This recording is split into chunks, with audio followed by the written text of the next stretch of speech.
Hello, I'm Michael Topham, technical writer for digital photo, and welcome along to this month's masterclass video lesson. This month, we're taking a look at Camera Raw image editing within Adobe's Camera Raw interface. In this first of two masterclass videos, we'll be taking a detailed look at one of the most frequently used tabs, and the one we're greeted by each time we load our RAW files into Photoshop. Yes, you've guessed it, we're going to be looking at the Basic tab, to get a good understanding of how all the sliders work, and more importantly, how they affect and change the impact of our RAW files. A little bit later, in the second masterclass video, we'll study another tab, the Detailed tab, to find out how we can sharpen images before taking them into Photoshop. We'll also check out how the noise reduction controls work with the luminance and colour sliders. More on that a little bit later in the second video. So for now, let's turn our attention to our start image that we're going to be working on in this technique, which is emily.dng. Now you'll find this RAW file on the digital photo CD, so locate it and open it up with your version of Photoshop. Right up at the top, you'll see what's known as the status bar, indicating the version of Camera Raw that you're running and the camera that was used to take the shot that you're currently highlighted on. Because we're only working with one RAW file at the moment, you'll notice there's no film strip running down the left-hand side. But if you do load more than one RAW file into Camera Raw, they'll be listed and stacked over here on the left for you to scroll through. Taking a look at the tools up in the toolbar and running from left to right, we've got the zoom tool over on the far left for looking at our images a little bit more closely. And a shortcut that you'll want to remember is to hold down Alt when you want to zoom out. Alternatively, you could select one of the 11 zoom levels from the bottom left corner of the interface, and for fit in view, you may want to use the shortcut, which is Ctrl and 0. Right then, back up to the toolbar, we've got the hand tool that can be used to move about the image when we're zoomed in, and alongside this is the white balance tool that's used by clicking on the area of the image where you want to take your white balance point from. Now, as I take samples, you'll see how the white balance is changing, and so are the temperature and tint values inside the Basic tab. Camera Raw won't let you assign a white balance to any areas where there's no detail. And if you try this, you may find that this error message will pop up telling you that the clicked area is too bright to set the white balance, and you need to click on a less bright neutral area. When you want to work out the precise colour values for certain areas in your RAW file, the Colour Sampler tool can be used, and that's found alongside the white balance tool. You can create up to 9 colour samples, which are numbered and listed beneath the toolbar. We tend to use it most for checking areas in the image that might be lacking detail. If the RGB, that's the red, green and blue, show values of 255 for red, green and blue, you'll know that there's no detail in that specific highlight area. And if the RGB reads 000, there's no detail in that specific shadow area. To clear the samples when you're finished with them, you can go up and click on Clear Samples just beneath the toolbar. Running through the rest of the tools up in the toolbar, we've got the crop tool that we'll be using to start off in this technique, and alongside that we've got the straighten tool, we've got the spot removal tool, and we've got the red eye removal tool. Your Camera Raw preferences can be opened by clicking on this small icon here, and there we go, we can see we've loaded up the Camera Raw preferences dialog there, and then moving over to the right we've also got the option of rotating the image if we need to. If you're running a recent version of Photoshop such as CS4 like I am, you may have other tools available such as the adjustment brush for adjusting specific areas in your RAW file, and the graduated filter alongside for adding non-destructive gradients.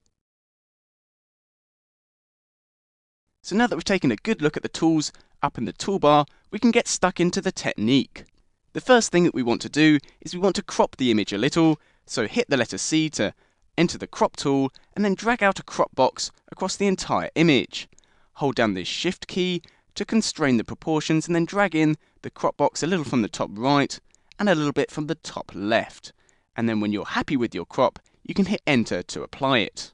To warm up the skin tones of our model, we're going to be adjusting the white balance, and we're given a few different ways of doing that in the Basic tab. We're given a few different presets from the drop-down list, so you can go through and give these a try if you like, or alternatively, we can manually control the white balance using the temperature and tint sliders.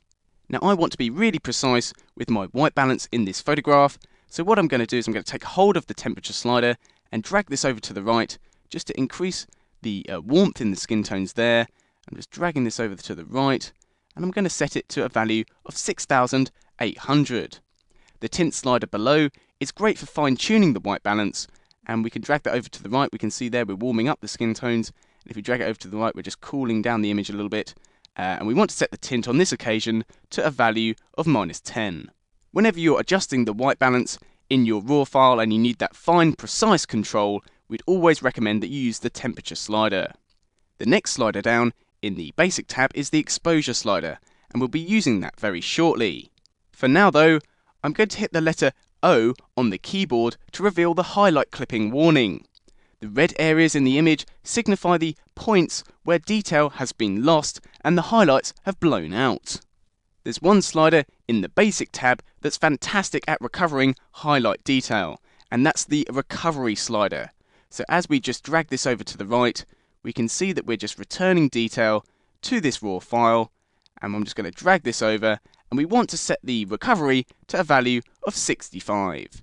Taking a look at the image, we can see that we've recovered pretty much all of the detail there, so we're going to turn off the highlight clipping warning again by hitting the letter O. Moving up from the recovery slider, we're now going to use the exposure slider. As our image appears slightly underexposed, we're going to drag this exposure slider over to the right and set it to a value of +1.50. If you're working with an overexposed image, you'll want to take hold of the exposure slider and drag this to the left, setting it to a minus value. Just to check that we haven't blown out those highlights anymore, we can hit the letter O to load up the highlight clipping warning again, and we can see we've got a couple of areas there in the image where the highlights are just blowing out a little bit, but I'm not too worried about that for now, so I'm just going to turn off the highlight clipping warning by hitting the letter O again. So now that we've used the exposure and recovery sliders, let's go down now and take a look at the fill light and black sliders. When you load up the Camera Raw interface, you'll always find that the blacks is set to a value of 5, and that's the default setting. If you want to darken the shadows in your image a little, you can just drag this black slider over to the right, and on this occasion we're just going to darken our shadows by setting it to a value of 20. You might think that we've just darkened those shadows a little bit too much, so let's hit the letter U this time to reveal the shadow clipping warning. The light blue areas reveal where some of the shadow detail has been lost. So what we're going to do is we're going to use the fill light slider to rescue some of that shadow detail.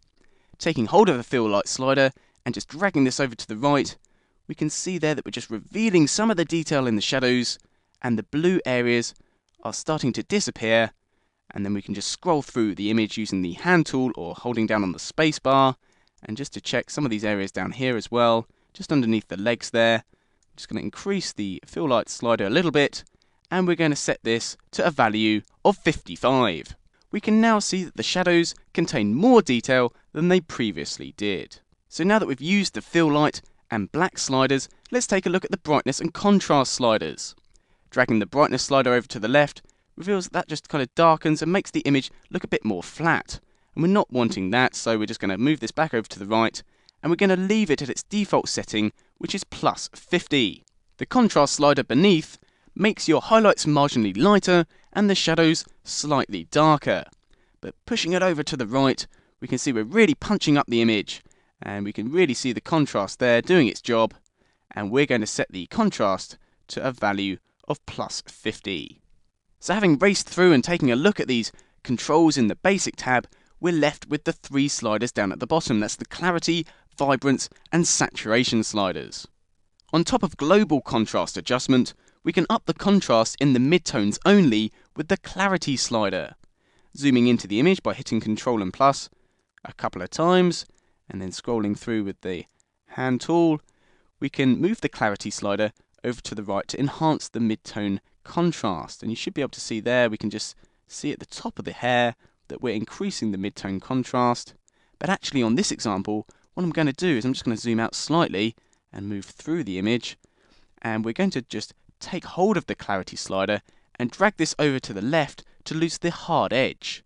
So as we just drag this over to the left, you should be able to see at the top of the model's head there that we're just losing that kind of hard edge, and we're just softening the effect. So I'm going to settle for a value of -70 for the clarity. To boost the least saturated colours in your raw file, you'll want to use the vibrance slider. This can be dragged over to the right, and it can be dragged over to the left. So if we didn't want to boost the colours too much, we can just drag that over to the left, and we can see there we're losing colour in the image. But if we wanted to boost the least saturated colours in the image, we can move this right, and just taking it all the way over, we can really see there we're boosting the colour a little bit too much. So let's take it back a little bit and set it to a value of +10. To boost the colours in the raw file globally, you'll want to take hold of the saturation slider. Taking this all the way over to the left, just takes out all that colour in the image, taking it to mono. But if we want to take hold of it and drag it over to the right and boost the colours, we can just go a little bit too far just to see what's happening. There we can see we're going from grayscale, black and white, all the way to the right where there's too much colour. So we want somewhere in between, and I think about a value of +5 will be about right for this image. One more shortcut inside Camera Raw that you'll want to use quite often is that for the preview. And to turn the preview off, you can hit the letter P, and there we go. We can see the image as we first loaded it into Camera Raw. Hit P again, and we can see how all the settings that we've used inside the Basic tab have enhanced the raw file. Down towards the bottom of the interface, you can click on Done to apply the adjustments and exit Camera Raw. Or if you click on Open, that would load the image into Photoshop so you can carry out any further work. One of the great things about working in Camera Raw is that we can save the settings that we've used in one raw file as a preset, speeding up the time it takes to reapply the same settings to other shots from the same batch of images. This is easy to do once you've given it a try a couple of times. So I'm going to save the settings that we've used in this technique by just dragging the interface over to the left a little bit, and then clicking on this flyout menu, going down and clicking on Save Settings. Under the subset, I'm going to make sure I've got all settings selected from the list, and then click on Save. It's always a good idea to save your presets with a name that you'll easily remember them by, so I'm just going to call this one Fashion Shoot, and then click on Save before dragging the interface back over to the right. So now that I've saved the preset that I want to use with the other images from the same shoot, I can close Camera Raw and load up the other raw files. To apply our adjustments that we previously made in the Basic tab to these raw files, we first of all need to select them all by going up to the top left and clicking on Select All. Then I'm just going to drag the interface over to the left a little bit so I can just go down and click on that flyout menu again, going down to Load Settings. Find the preset that we made, which is called fashionShoot.xmp, click on Open, and our settings will be applied to all of those images there. And just dragging this over to the right, we can see that our settings from the technique have been applied to all 4 raw files. And there we go. How easy was that?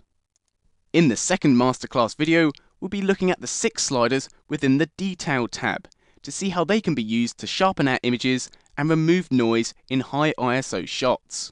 I hope you've enjoyed this Camera Raw video, and I'll see you in the second masterclass video shortly. So bye bye for now.